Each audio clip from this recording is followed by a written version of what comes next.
पंडित जी की महानता। एक नगर में एक पंडित जी रहते थे। पंडित जी का स्वभाव बहुत ही सरल था और उनको किसी भी चीज़ का लालच नहीं था।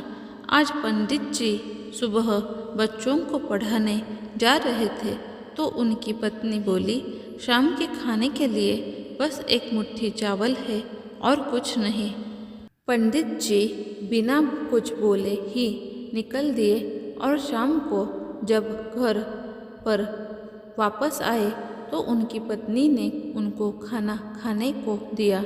इस पर पंडित जी ने बोला, ये साग तो बहुत ही अच्छा है, तुमने कहाँ से लाया है ये? इस पर उनकी पत्नी ने बोला, आज सुबह जब मैंने आपसे पूछा कि घर में बस एक मुट्ठी चावल है तो आपने इमली के पेड़ की तरफ जब देखा तभी मैं समझ गई थी और मैंने इमली का साग बनाया है।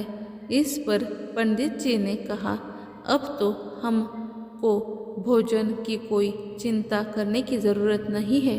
पंडित जी जिस नगर में रहते थे, जब उस नगर के राजा को पंडित जी की गरीबी का पता चला तो राजा ने पंडित जी को अपने महल के पास आकर रहने का प्रस्ताव दिया, लेकिन पंडित जी ने मना कर दिया।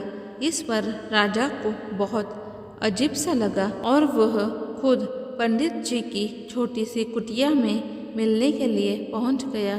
राजा जब पंडित जी की कुटिया में पहुंचा तो थोड़ी देर बात करने के बाद पूछा, पंडित जी आपको कोई तकलीफ तो नहीं है ना?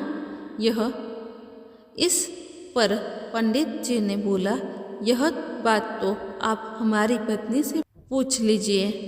फिर यही बात राजा ने उनकी पत्नी से पूछा तो पंडित जी की पत्नी ने बोला, नहीं, अभी तो मेरे कपड़े फटे भी नहीं है और मटका भी नहीं टूटा है और इमली का पेड़ भी है, इसलिए हम लोगों को अभी कोई भी परेशानी नहीं है। हम दोनों लोग बहुत ही कम चीज़ों में ही बहुत ही खुश रहते हैं। यह बात सुनकर राजा बहुत ही खुश हुआ और उन दोनों लोगों को प्रणाम करके अपने राज्य वापस चला गया। दोस्तों, इस कहानी से हम लोगों को यही सीख मिलती है कि अपने जीवन में खुश रहना सीखो। ज़रूरी नहीं है कि आपके पास राजमहल हो तभी आप खुश रह सकते हैं।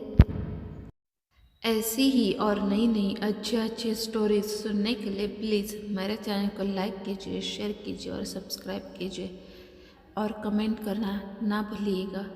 Thank you.